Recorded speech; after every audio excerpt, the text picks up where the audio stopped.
आप देख रहे हैं लाइव इंडिया न्यूज और आपके साथ मैं हूं ऋषिका।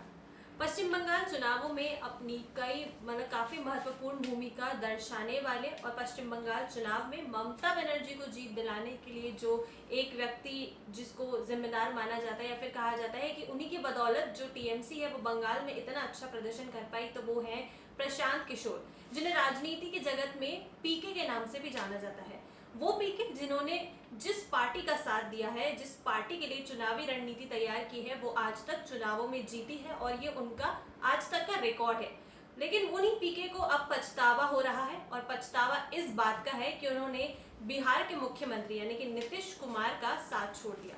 अभी जो चुनाव हुए थे उसमें प्रशांत किशोर नीतीश कुमार के साथ थे, उनकी चुनावी रणनीति तैयार की थी, लेकिन उसके बाद कुछ ऐसी बातचीत हुई जिस वजह से उन्हें वहां से छोड़ दिया। मतलब वो उनके साथ नहीं रहे, टाई अप नहीं रहे। और अब पीके ने एक बयान दिया है जिसमें उन्होंने कहा है कि उन्हें इस बात का पछतावा है कि उन्होंने बिहार में नीतीश कुमार का साथ छोड़ दिया।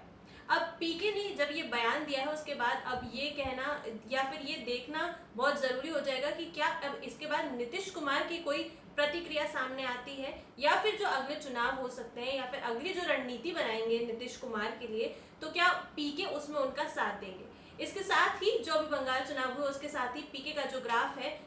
राजनीति में और जो उनकी पहुंच है या फिर कह सकते हैं कि जो पीके की रणनीति है वो हमेशा सही साबित होती है। और पश्चिम बंगाल चुनाव के साथ ही जो 5 राज्यों के चुनाव हुए